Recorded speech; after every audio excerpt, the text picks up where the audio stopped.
come together. Okay, and I want to address today, what is the church? What is the purpose of the church? And I want to challenge some of our Western mentality a little bit when it comes to church and how we see church. Our Western mentality, what you and I have grown up in, and what our societies is very much based on.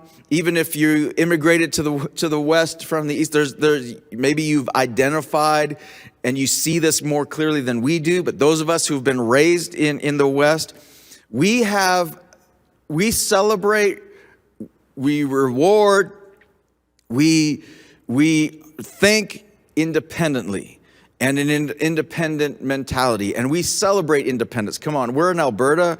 Of all the provinces in Western Canada, in Canada as a whole, we're probably more proudly independent and celebrating independence. And that's okay. There's parts of that that's okay.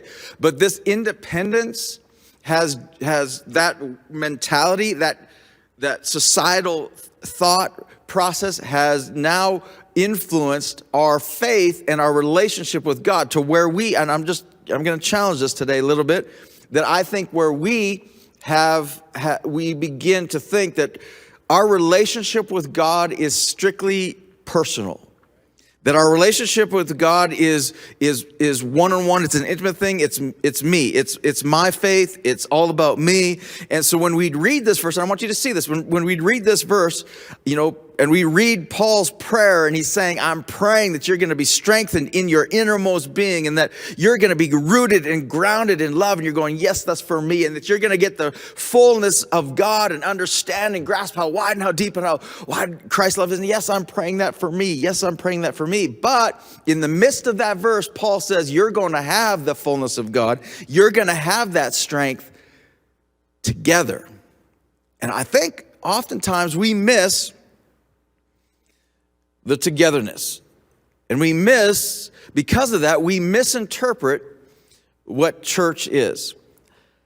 I want to go right to Acts chapter 2, where Peter preaches, the Holy Spirit descends on the disciples in the upper room. Peter stands up with boldness and preaches the very first message. And in verse 41, it says that, 3,000 were added to the church that day. And that's basically, in Acts chapter 2, we're reading the birth of the church. And then in verses 42 to 47 of Acts chapter 2, it gives us the activities, okay, or what they did, what they emphasized, the activities of the early church. And it gives us very succinctly. Look at this in Acts chapter 2, verse 42. It says this. This is the 3,000, 3,120. The 120 in the upper room, 3,000 got added. Okay, they devoted themselves to the apostles' teaching and to fellowship, to the breaking of bread and to prayer. So when it says, breaking of bread, that's not just talking about communion. That's literally talking about having meals together. Okay, so they were devoted to the apostles' teaching, which, come on, our Western world, we've got to be devoted to the teaching, right? And we go to church for the teaching, right? And we listen to podcasts for the teaching so that we can grow ourselves. But then it says they were also devoted, I don't want you to miss this, they are also devoted to fellowship, to having meals together. They were devoted to prayer, okay? And it puts prayer after the fellowship and the breaking of bread. In other words, part of their togetherness was their prayer together, not just an individual prayer, but their prayer together. Okay, and then it says, and everyone was filled with awe at the many wonders and signs performed by the apostles, and all the believers were together and had everything in common. They sold property and possessions to give to anyone who had need. I love this, right? Come on, our church, Parallel Church, we come alongside, right, to give to anyone who has need. We help the least of these and the one another's. Come on. That's what we're all about, based on what the church did. Okay, but every day, listen to this, every day, that's often. What they do every day? They did their daily devotions. No. It says every day they continued to meet together.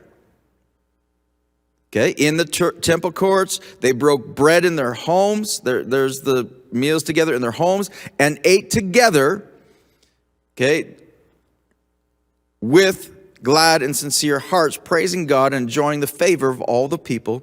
And the Lord added to their number daily those who were being saved. Isn't that fascinating? How many times, just in these 7 verses, how many times it's emphasized together? Eating, and also how many times food is mentioned. Like, come on. Right? I mean, they had emphasis. Come on, our patio parties. You know why we're doing patio parties and why we're having meals at the end of our service and a little bit of food. This is, it's not just because we're the cool church. Come on, we're doing it because it says right here, right, that they ate together, that there's something that happens, a fellowship, a gathering, a connectedness that happens around food. But listen, I find it fascinating that they gathered together every day. Come on, together. Why did they put so much emphasis on being together? Well, because it was Jesus's emphasis. It was important to Jesus. Look what Jesus prayed in John chapter 17. He said this in verse 20. He says, my prayer is not for them alone. So Jesus is now praying. We get insight into Paul's prayer for the church in Ephesus, but now we get insight into Jesus's prayer. And this is, the last recorded prayer of Jesus before he goes to the cross. So this is important. He says, my prayer is not just for them alone. I pray also for those who believe in me through their message. That includes, by the way, that includes you. That includes me. Okay, Jesus prayed. Come on, did you know that? Jesus prayed for you. He had you in mind. What was his prayer? That all of them may be one.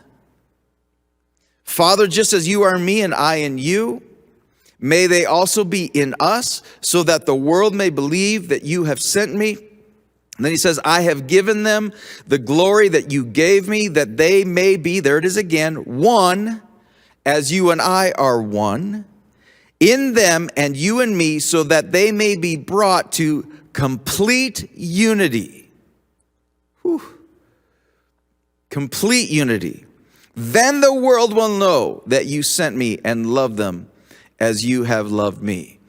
Come on, when Jesus prays a prayer, how many think that Jesus prays a prayer, it's going to be answered? And I don't know that we've seen the complete unity. But the disciples, John in particular, heard this prayer, recorded this prayer. And then because they saw how vital and important and an emphasis that Jesus put on unity and oneness.